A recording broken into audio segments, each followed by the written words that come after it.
मैं जय कृष्ण गोस्वामी दीनबंधु झा का कहानी सुनाने जा रहा हूँ। दीनबंधु झा और उनके एक दोस्त दोनों में बहुत गहरा दोस्ती था। दीनबंधु झा गांव के इने गिने आदमी थे। दीनबंधु झा का गांव में बहुत मान सम्मान आदर होता था। एक दिन गांव में कहीं यज्ञ हो रहा था। अब दीनबंधु झा और दीनबंधु झा का दोस्त दोनों आदमी जग देखने के लिए चला गया। जब दोनों दोस्त जग देखने के लिए वहाँ पहुँच गया तो जग देख करके बहुत खुश हुआ। जग का अंतिम घड़ी में प्रसाद ले करके अपने घर को चल दिया। अपने घर को चलने के बाद दीनबंधु झा और दीनबंधु झा का दोस्त दोनों आदमी मन ही मन सोचने लगा, दोस्त हम दोनों आदमी मिल करके ये जग कराए तो कितना अच्छा होगा। उसका दोस्त ने बोला, हाँ दोस्त हम दोनों मिल जाएंगे तो इससे अच्छा जग करा लेंगे। दीनबंधु झा ने बोला, ठीक है इसके लिए जुगाड़ क्या किया जाए। बोला, ये तो साधारण इलाज है। 2 बीघे केतारी आप लगा दीजिए और 2 बीघे केतारी हम लगा देते हैं और साल भर में केतारी तैयार हो जाएगा। उसे बेच करके हम दोनों दोस्त जग कर लेंगे। अब वहाँ से आया और दोनों दोस्त मिल करके अपने अपने खेतों में केतारी खेत में लगा दिया। खेत में केतारी लगा देने के बाद खेत में केतारी बहुत लंबा लंबा मोटा मोटा हो गया और केतारी आने जाने वाले कोई एक तोड़ करके चबाने लगता था। अब दीनबंधु झा और दीनबंधु झा का दोस्त दोनों मिल करके अपने अपने खेतों में मचान बना लिया। लेकिन मचान बनाने के बाद वहाँ दोनों दोस्त अपना खाता पीता था और उसी मचान पे सो जाता था।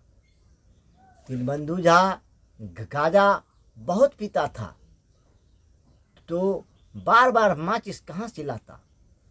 एक मोटी रस्सी में आग लगा करके मचान के एक कोने में बांध दिया था और जब इच्छा होता था तब उसी आग से गांजा लटा करके पीता था। एक दिन की बात है कि दीनबंधु झा के बेटी के यहाँ से कोई समाद आया कि मेरे पिताजी को एक बार मुझे आने के लिए कहिएगा। वो समाद देने वाले दीनबंधु झा के पास पहुँच गया। दीनबंधु झा ने मन ही मन सोचने लगा, क्या अगर मैं घर जाऊं घर वाले को बताने के लिए तो मुझे समय नहीं मिलेगा अपने बेटे के यहाँ जाने के लिए। मैं खुद को अभी यहाँ से ही अपने बेटे के यहाँ चला जाता हूँ। दीनबंधु झा ने धोती कुर्ता पहना, कंधे पे गमछा लिया, हाथ में छाता लिया और अपने बेटे के यहाँ चला गया। अब इधर रस्सी में जो आग लगा था वो धीरे धीरे मचान में आग लग गया। मचान में आग लगने के बाद मचान और झोपड़ी जल के भस्म हो गया। अब दीनबंधु झा अपने बेटे के यहाँ पहुँच गया। उसका बेटी और दामाद इसका बहुत खातिरदारी किया। 2-4 रोज दीनबंधु झा अपने बेटी दामाद के यहाँ रह गया और अच्छा खाना खाया और आराम किया। जब दीनबंधु झा वहाँ से चल दिया तो रास्ते में एक व्यक्ति मिला। बोला, ओ दीनबंधु झा आपके घर पे तो मालूम हुआ कि दीनबंधु झा के मचान में आग लग गया और दीनबंधु झा जल के मर गया। बोला, आए हाँ। अब दीनबंधु झा के घर वाले जब वहाँ आए तो मचान को देख करके जोर जोर से रोने लगा और छाती पीटने लगा। हाय बाप, मेरा बाप इसी मचान में जल करके भस्म हो गया। अब मेरा बाप तो भूत बन गया। तो उस दीनबंधु झा का लड़का ने बोला कि इसका कर्म क्रिया अच्छा कर देना चाहिए।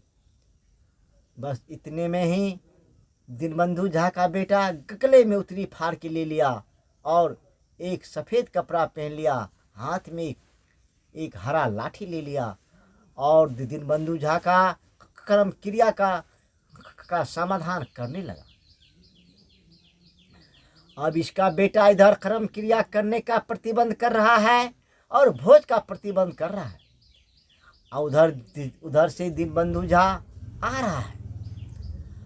अब आते आते रात हो गया और रात के तो दीनबंधु झा को रास्ते में कुछ बदमाश लोग घेर लिए। बदमाश लोग घेरने के बाद दीनबंधु झा का सारा धोती कुर्ता कपड़ा सारा कुछ छीन लिया। अब तो दीनबंधु झा लंगा हो गया।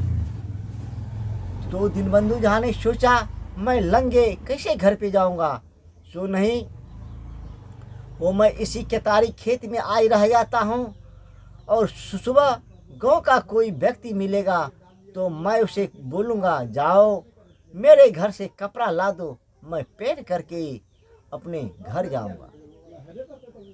ये बात गांव में फैल गया कि दीनबंधु झा भूत हो गया, भूत हो गया। अब गांव के कुछ भैंसवार लोग भैंस चराने के लिए खेत में गया तो दीनबंधु झा ने बोला, दीनबंधु झा ने सोचा कि मैं इसे भैंसवार से एक अंगोछा मांग लेता हूँ और अंगोछा पहन करके मैं चला जाऊँगा। अभी दीनबंधु झा जो केतारी का खेत से निकला तो भैंसवार लोग इसे देख करके जोर जोर से चिल्लाने लगा कि दीनबंधु झा भूत हो गया, भूत हो गया।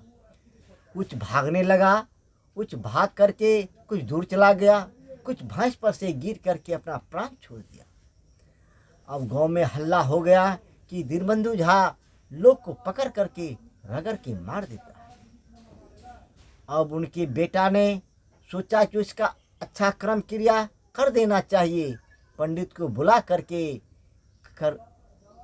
करके मेक लगा करके उसका कर्म करने लगा। बोला दीनबंधु झा भ्यो नमः इदमं अक्षदम चंदनम लेपनम, दीनबंधु झा भ्यो नमः ये मंत्र कहने लगा और उसका कर्म करने लगा। कार्यहीनम क्रियाहीनम उत्तरीहीनम सब कुछ कर्म करने लगा और पंडित से वेद पढ़ाने लगा। ये आवाज़ सुन करके दीनबंधु झा का खून खोलने लगा। देखो मैं अभी जिंदा हूँ और मेरा बेटा मेरा कर्म क्रिया कर रहा है, अगर मैं जाऊँ तो उसे मारते मारते हालत ख़राब कर दूंगा। मेरा कमाया हुआ रुपया पैसा नाजायज लुटा रहा है। उसी गांव का एक बेटी दामाद उसी रास्ते से आ रहा था। दीनबंधु झा ने सोचा मैं जिसके सामने जाता हूँ वो भाग जाता है, लेकिन ये मेरे गांव का बेटी दामाद है, मैं पीछे से दामाद के कंधे से अंगोछा उतार लेता हूँ और मैं वो अंगोछा पहन लूँगा। फिर मैं उस दूल्हे को मैं कहूँगा जो ऐसा ऐसा बात हो गया, मुझे आप लोग ना डरे। अब गांव में तो हल्ला हो गया था, लोग उस रास्ते को छोड़ दिया था। जब उस रास्ते के किनारे उस गांव का बेटी दामाद आ गया तो उसका दूल्हा बोलता है, देखो इस रास्ते से नहीं जाओ। उसका घरवाली ने बोला क्यों? बोला दीनबंधु झा मर गया है, वो भूत बन गया है, इस रास्ते से जाओगे तो रगड़ के मार देगा।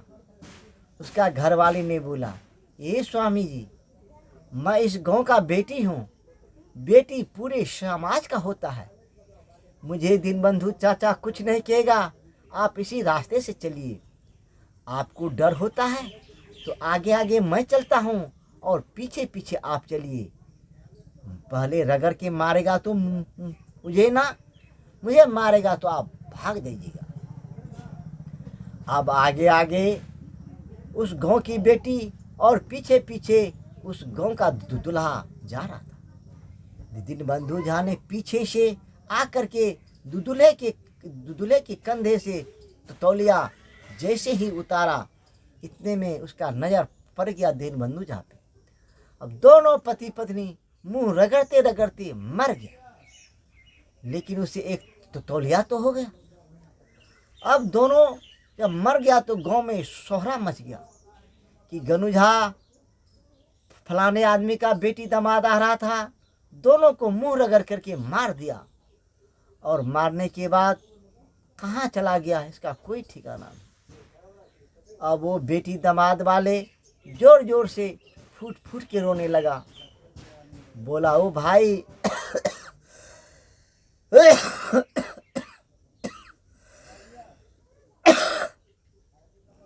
वो भाई, तेरा पिता तो प्रेत बन गया, उसका अच्छा से अंतिम क्रम क्रिया करवा दो, नहीं तो कितने आदमी का जान मार दे।